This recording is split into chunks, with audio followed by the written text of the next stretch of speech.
The prairie breathed a low hymn that morning, a song stitched from wind and the restless shuffle of cattle in the far fields. The sky, pale and wide, pressed its silence upon the Whitfield estate, where a widow stood alone on the porch of a house too large for one person's sorrow. Maggie Whitfield wrapped her black shawl tighter, though the air was warm, as if covering herself in the gaze of eyes she could not see but always felt upon her. Her husband had been gone 3 winters now, taken by fever that left her wealth intact, but her nights hollow. The townsfolk spoke of her with envy wrapped in pity. A rich widow, but barren, they whispered at church socials, their words polished sharp by repetition. She had carried once a small bundle of promise that had not lived to see the spring. No child had come after, and the legacy of the Whitfield name, the great herd, the sprawling land, stood in her care alone. Every Sunday, Reverend Harlan's sermons bent toward the virtue of fruitful homes, his words heavy as stones. Maggie sat straight in her pew, eyes forward, but the whispers always found her. Her younger sister, Clara May, lived in her shadow like a ghost of shame. Clara had once answered the desperate call of a mail-order marriage, promised to a rancher twice her age and thrice her weight. When she fled before the vows, another woman had taken her place. Clara never walked into town without eyes following her, the story clinging to her skirts. Maggie loved her sister, but the weight of their shared reputations pressed heavy. To be a woman alone in the West was to live beneath a constant trial. It was on such a morning, when the sun broke pale gold across the fence lines, that Maggie first saw him.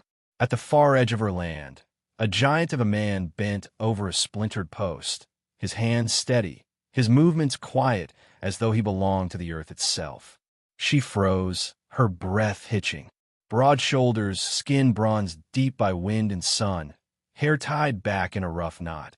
He looked like a fragment of an older world. A Comanche. Her first thought was danger.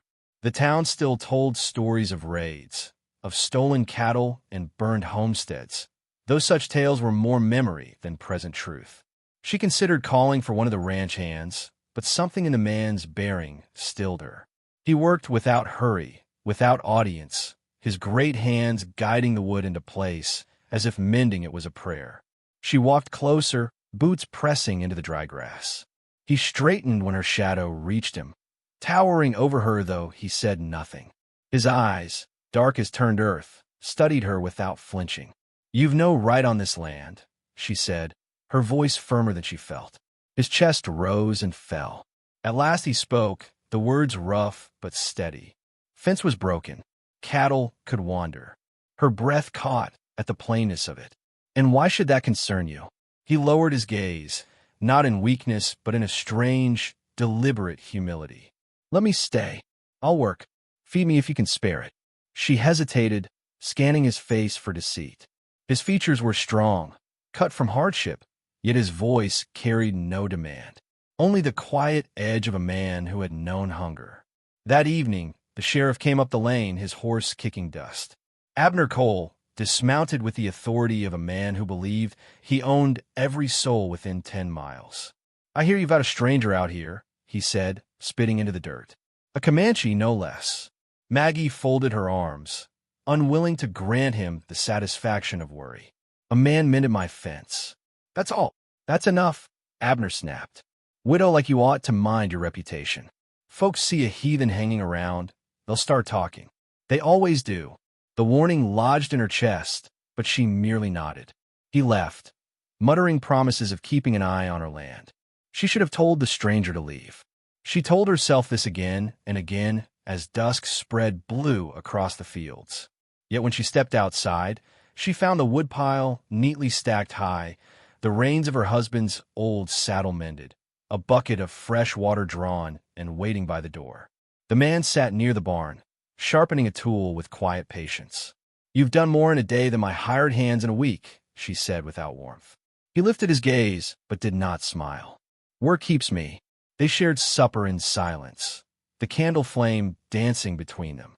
He did not eat until she had lifted her fork first, a courtesy that unsettled her. His hands, so large they seemed built for war, moved with surprising gentleness over bread and beans. Now and again he hummed low, a melody in a tongue she did not know. Days passed like this. He rose with the sun, labored until sweat darkened his shirt, left small tokens of care where she would find them. Tools polished, gates oiled, the porch swept clean. He asked for nothing, and yet, each night, she felt the eyes of the town pressing closer, the invisible noose of their gossip tightening. One evening, as the sky bled red and violet, she found him leaning against the porch rail. She had told him, quietly, that it might be time to move on, that folks would not let a man like him linger without consequence. He listened, his jaw tense, his silence heavy. She turned to leave him there. Then his voice, roughened by restraint, cut through the stillness. "Let me stay and work for you." He paused, as though the next words cost him. His eyes held hers, fierce yet wounded. "I'll even get you pregnant again." The air stilled. The cicadas hushed. Maggie's breath faltered, her hand gripping the porch rail to steady herself.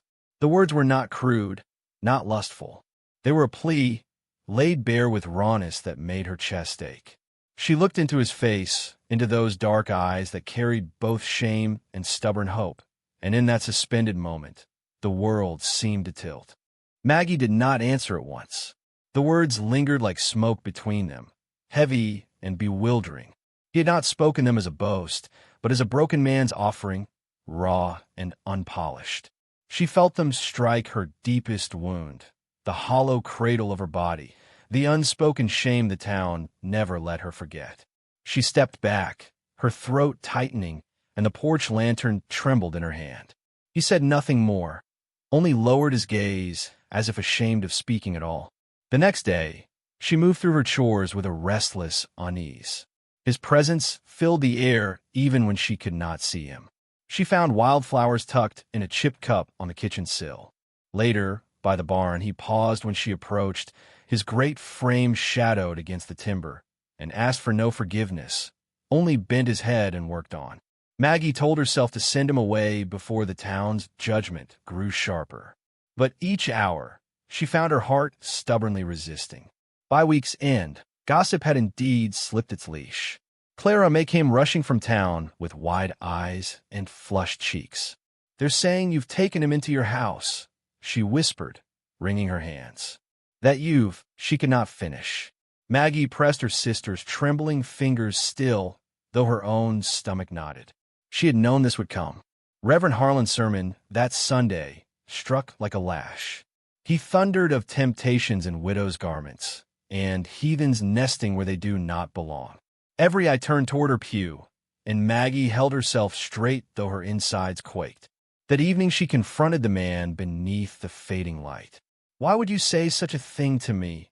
she demanded, her voice trembling not with anger, but with hurt. His face was quiet, carved by grief. "Because I have nothing else to give," he said. "I had a wife once, a son, both taken when riders came, fire at night, guns shouting. I lived. They did not. Since then, I carry shame heavier than hunger. A man without kin is less than a shadow. If I could give life again, planted in a house where death has sat too long, maybe I would not be only loss." His words pierced her more than the gossip ever could. She had never spoken of her own child, the one buried in a grave too small to bear a name.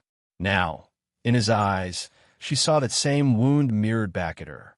Two souls, each carrying the weight of absence, each aching for something that had been denied.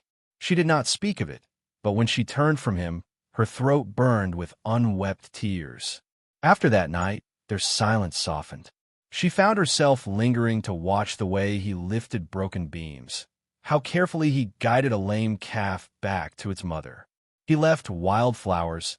She mended the torn seam of his shirt. Neither spoke of gratitude, yet each gesture rooted itself like seeds in hard ground.